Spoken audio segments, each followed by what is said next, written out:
Hey supervisees, Dr. Fort D here with some more tips for you. If you are a pre-licensed counselor or a counselor in training, I am starting my weekly series of things that you might not know that you should know. So the first thing is, do you have to only sit in front of a counseling chair?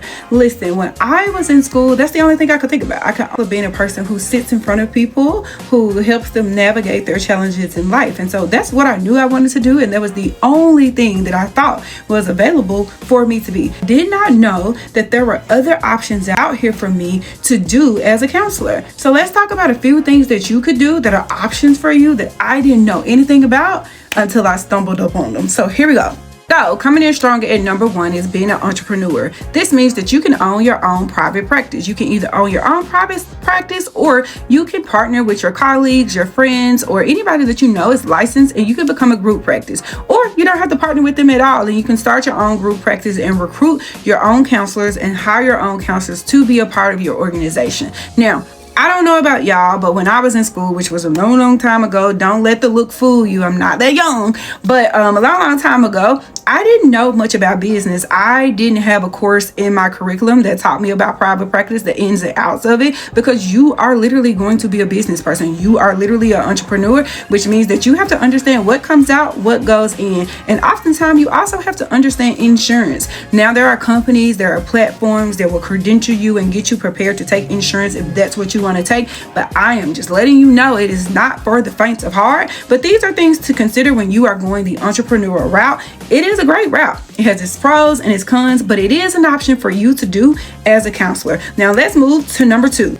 Number two, if you like the ideal of kind of being in leadership, kind of being a person that is a director, that can guide people, that can lead people, that like to supervise people, but you don't want to have your own practice, there are options to become a clinical director. So you can maybe go into a clinical director role at an agency, whether it's a mental health counseling agency, whether it's a substance use treatment facility, wherever there are people that needs mental health counseling, there is a clinical director position. So maybe a directory role, but you don't actually want to own your own private practice, so be a CEO. There are plenty of LCSWs, LPCs, MHSPs who are operating in CEO roles, whether it's at a for-profit company or a non-profit company, which would be more of your executive director role. Or you can be an operations person. There are many things that you can do in leadership that is on the ground pertaining to mental health. You can go in roles and leaderships where you are still in your counselor role, but you are supervising, advising, and directing other people. So this is an option. You can become a clinical director. You can become a VP of clinical services. You can even become a CEO or executive director if that's the direction that you want to go in. Now we're going to move to number three. Number three is by far one of my favorite roles that I got to take on and be a part of. And I didn't know it was a thing that existed. And it is becoming a trainer, consultant in a specialty or a model or evidence-based practice. And what you do is you learn how to become an expert in that thing, whatever you're interested in, whatever population you're working with, whatever modality of treatment that you like or that is pertaining to the population that you're working in. You basically become an expert in that thing.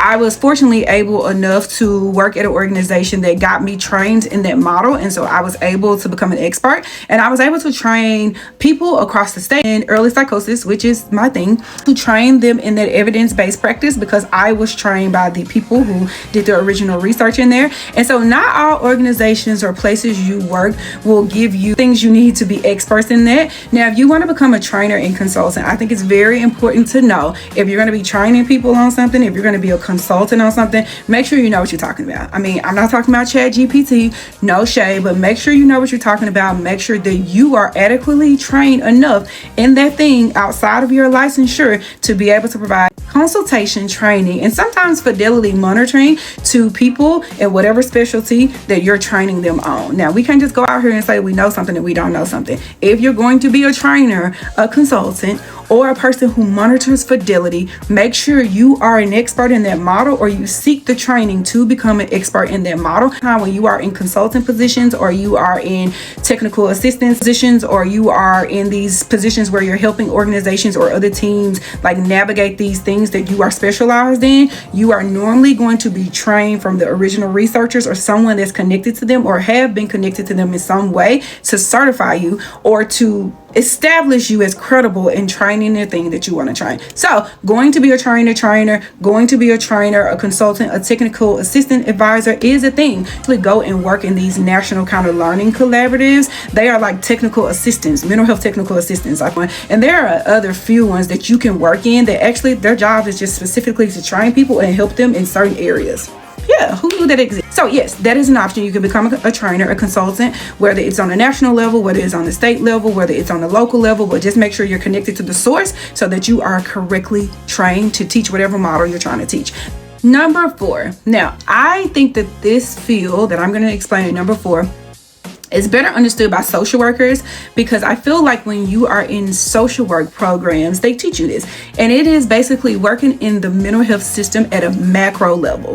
If you don't know what that means, that just means working with the mental health system in a large system, oftentimes government, whether it's federally or whether it's statewide. Wherever you live, there are people who work in mental health in those areas. Now, mental health counselors, I don't necessarily think we talk a lot about that in our curriculums. I think we learn about advocacy, how we can stand up for the people that we provide counseling to, or we provide services to, or even advocate for our just career and our profession as a whole. But we never talk about what does it look like to actually work in advocacy, leadership, policy, structure, grants, funding, all of the fun things at a macro level. We have an option for you to work in that type of capacity, whether it's your state or whether it's federally. Now, I really want to say this, that most of your leaders that work in mental health field, in government, were oftentimes licensed social worker, mental health counselors, or they have some type of background in the mental health field. So they're just not throwing people in this role who has no frame of reference around mental health and the impact it has on our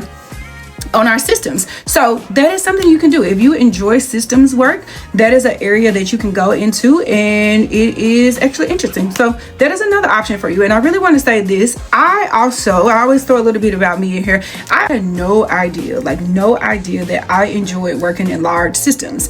And it wasn't until my supervisor at the time, kind of pulled that strength out about me, is that I had this niche, or I had this thing where I loved trying to solve or strategize complex issues. So it would be client cases I would like to figure out how to solve or how to strategize to improve that client case. And what I learned was, when I got into systems, I actually learned that I loved trying to figure out how to strategize, how to improve those systems. And that's why now I just consider myself a mental health strategist, because I don't really even know what to call myself, because I do too much. Solving complex cases, and you love the ideal of helping the mental health system at large, then doing systems work may be a thing that you enjoy. Move on to our next one, which is number 5, academia. This is your professors, this is your faculty members, these are your people who do the research, who teach, and who disseminate knowledge. This is a great place to be if you would like to be there. They complement each other. Most of your faculty members, most of the people that are your teachers that are teaching you at a master's level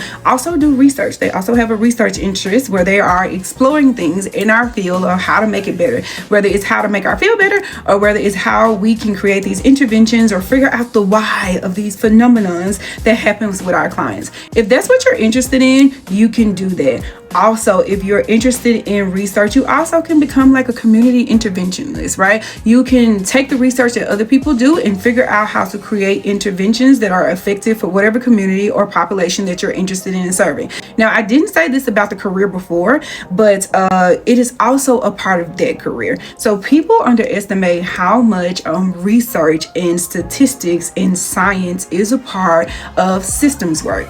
Why am I going back to that? Because I engage in systems work, and I use research every day, and I work with a statistician every day to kind of inform the practices of what I do. So we're always looking at trends, we're always looking at the data, we're always trying to figure out the why, because once we know that, we're able to serve our clients much better. We're able to create programs to put them in spaces to where they are effectively helping the population that it needs to help. So you can do research not only in this space of academia, you can do research at systems level work. In fact, you can do research as an entrepreneur. I can go down a rabbit hole about that, but I remember when I was going to get my doctoral degree, I didn't get in a certain school, and I remember the faculty person telling me that I could teach you how to be a counselor educator, but I can't teach you how to be a researcher.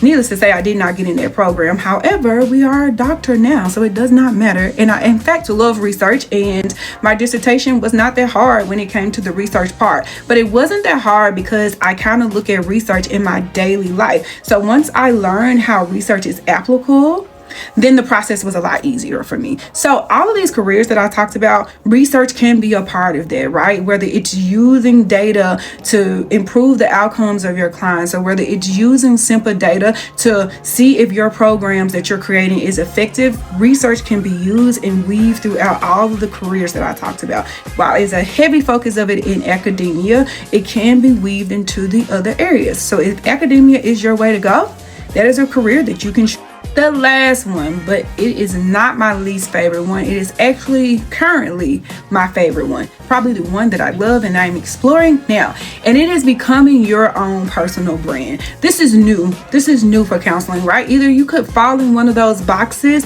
or those were your only options, but now you can become your own personal brand, which means that when you are licensed, you are credentialed, you have experiences, you can create things that are outside the norms. You can create podcasts, you can create learning series like I'm doing now. You can write books that don't have to be academic books, but they can be books on the topics that you want to talk about. I created a self-help journal that is sold on Amazon. I self-published it myself through my private practice. You can create workshops, you can create wellness retreats, you can create mental health community events, you can create whatever you want to create for the population that you like to serve. You can use YouTube, you can use TikTok, you can use Facebook, whatever you want to use. You can use these things to push whatever you're trying to push to become your own personal brand. Now again, you still want to establish yourself as a counselor. You can jump out in the waters and say I'm an expert in these things, but you still want to establish yourself as a counselor by first getting through with your program, second getting licensed, earn your credibility, and then you can create the platform that you want to create to educate, teach, empower, or just spread awareness. Whatever you want to do, you are able to do that as a counselor.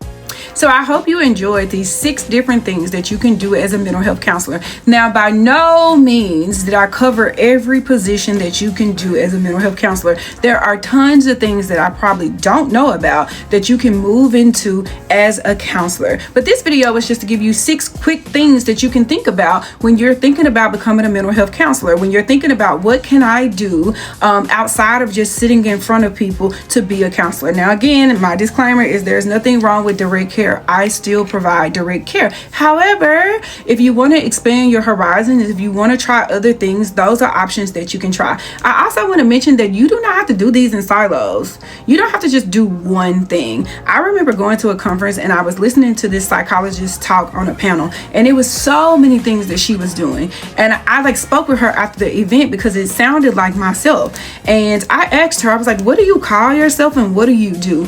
And the best piece of advice that she gave me was that you do not have to do either or. You do not have to live in either or. You can live with the ands. I can be this and I can be this and I can do this and I can do that, and it all can make sense because it all ties to each other. So I want to give you that piece of advice as I end this video. You do not have to live in the ors. You can live in the and you can do anything that you can imagine. If you can see it and you have the credibility to do it, you can do it. So if you want to learn more things like this, you can always again join our supervision workshop. These are the type of conversations we have. We talk about building ourselves as not only professionals, but building ourselves as people and expanding ourselves into the world in whichever way we want to expand, while also being an awesome counselor. So you can join our workshop groups, or you can just follow me for more tips and tricks about being a counselor and what it's like in real life from an experienced counselor that has experienced mental health from all sides of the field. So thank you for watching. Stay tuned for more.